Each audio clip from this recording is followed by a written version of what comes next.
Secret to Melania and Donald's strong marriage just revealed says a lot about our First Lady. She is a model. She is rich. She is beautiful. But none of these reasons explain why First Lady Melania Trump and President Donald Trump have a successful marriage. The secret of why he is with her, is her traditional values and the importance of family to her, said Vladimir Tomczyk, who went to the same Slovenian school as Melania Trump and remains in touch with her.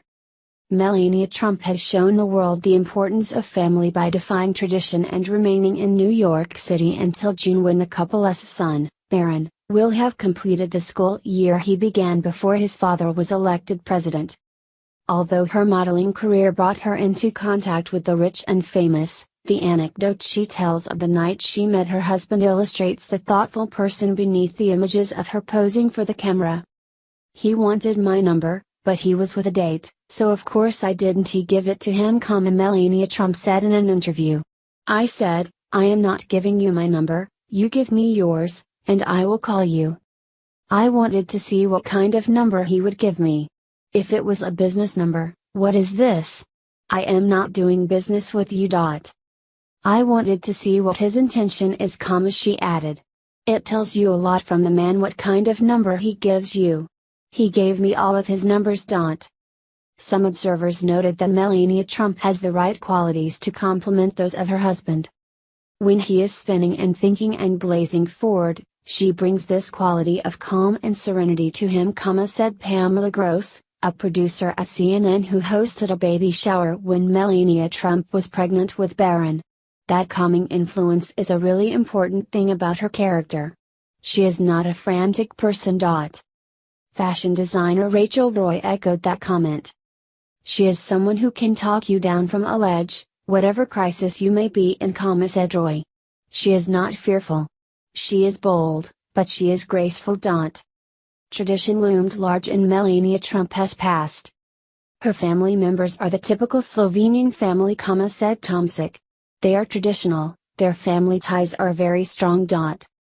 Melania Trump said once that Trump and her father, Victor, shared certain qualities that revolve around respect for work, family and tradition. They were both hard-working, she said. They were both very smart and very capable. They grew up in totally different environments, but they have the same values, they have the same tradition. I myself am similar to my husband. Do you understand what I mean? So is my dad, he is a family man, he has tradition, he was hard-working. So is my husband. He did it. Trump just tweeted the one thing Democrats didn't want getting out. President Trump is the best. This morning he moved in for the kill shot when he went on Twitter and trolled the Democratic Party with this hilarious tweet. Now why would he say this? Because Reasons to Vote for Democrats is 260 blank pages. It was a joke book written by Michael J. Knowles to mock Democrats. The Democrats are an empty party with nothing to offer.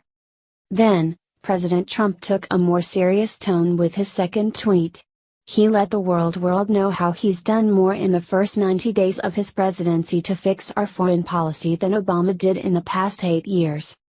Obama left us with a horrible mess overseas. Syria, North Korea, Russia, China all were horribly mismanaged by Obama, but one by one Trump is cleaning up the mess. Now that Americans are seeing what happens when a strong Republican leader takes charge, they may never vote Democrat again. If only all the other Republican politicians could be like Trump. But no, they're spineless, wimpy Republicans who just let the Democrats and media steamroll them every time. No more. Stop taking their crap. They're losers. Be a winner. He will teach you. OMG. What Sarah Palin and Trump just did to Hillary has her crying under a table. President Trump hosted Sarah Palin, Kid Rock, and Ted Nugent for dinner at the White House. Sarah Palin posted pictures on Facebook and described what a great, fun-filled evening they had. But it's what the trio did to Hillary during their visit that has the world talking. Shortly after dinner, Sarah Palin, Kid Rock, and Ted Nugent all went to find Hillary's portrait in the White House. They all stood in front of a picture of Hillary to rub it in that she lost. A great night at the White House, Palin wrote on Facebook. There's nothing quite like sticking it to Hillary every chance you get. Share on Facebook if you are glad Hillary is not our president. Here are a couple other pictures from the evening. Ted Nugent wrote this epic message on Facebook about his meeting with President Trump. So today is the 242nd anniversary of the shot heard round the world, is it? Well, looky here, Boogie Chillin', I got your shot heard round the world right here in big ol' greasy-ass Washington, D.C., where your one and only Motor City madman Whackmaster Strapassasin one dined with President Donald J. Trump at the White House to make America great again. Got that? Glowing all-American over the top, we the people, gory details coming ASAP. Brace. Share this on Facebook if you stand with these three patriots in supporting President Trump. Breaking, North Korea just threatened the United States. Look what they just did. North Korean state media just warned the United States that there would be a super mighty preemptive strike when U.S. Secretary of State Rex Tillerson said that the United States was going to look for peaceful ways to get North Korea to hand over its nuclear weapons. President Donald Trump will take a hard line with North Korean leader Kim Jong-un, and it has gotten this full response via the Rodong Sinmun, official North Korean newspaper. In the case of our super mighty preemptive strike being launched, it will completely and immediately wipe out not only U.S. imperialist invasion forces in South Korea and its surrounding areas but the U.S. mainland and reduce them to ashes, it said. The era of strategic patience is over with North Korea. Even lying Paul Ryan thinks North Korea is a threat. Allowing this dictator to have that kind of power is not something that civilized nations can allow to happen, Ryan said. Share this if you stand behind our military men and women in this. We will not be bullied. We are the United States of America. God bless our troops. Share this and comment God bless our troops. Let's get this prayer train rolling. Top U.S. ally reveals shock new intel discovery. Immediately proves Trump right. America's allies in France have promised that they will soon release indisputable proof that Syrian dictator Bashar Assad carried out the April 4 chemical attack that reportedly killed at least 74 people and injured more than 557.